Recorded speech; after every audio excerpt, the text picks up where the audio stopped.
প্ৰতিভাসকলক ওলাই অনাৰ ক্ষেত্ৰত আমাৰ সমগ্ৰ অসমতে 2.0 যি খেল মহাৰণ এই খেল মহাৰণ এইবেলি অনুষ্ঠিত হৈছে আজি চিৰাং জিলাত যি চূড়ান্ত খেল এই চূড়ান্ত খেল 7টা যিটো ডিসিপ্লিন এই 7টা ডিসিপ্লিনত 7টা ইভেন্টত ইয়াত হৈ আছে আৰু সঁচাকৈয়ে যিখিনি ইভেন্ট ইয়াত আছিলে আৰু এই ইভেন্টখিনি আমাৰ অসমৰ তথা অসমবাসীৰ কাৰণে এটা পৰম্পৰা এটা খেল আৰু এই পৰম্পৰা খেলটো এটা সময়ত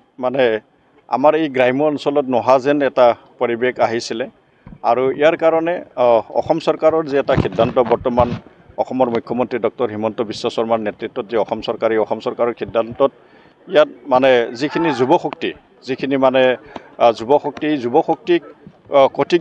দিগত নিয়াৰ কাৰণে আৰু আমাৰ যিখিনি প্ৰতিভা খেলুৱৈ আছে বিভিন্ন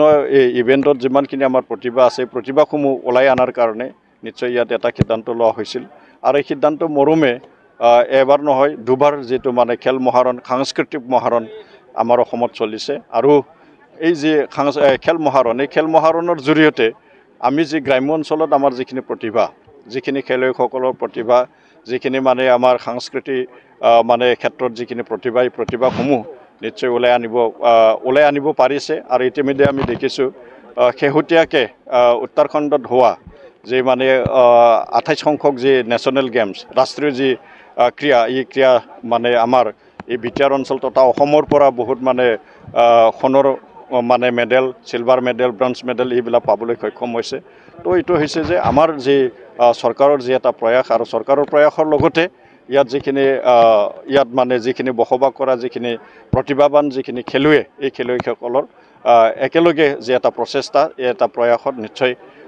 এইখিনি হ'বলৈ সক্ষম হৈছে আৰু আমি আশা কৰিব পাৰোঁ যে যিমানখিনি ইয়াত প্ৰয়াস কৰা হৈছে প্ৰয়াস নিশ্চয় আমি সফলতা অৰ্জন কৰিম।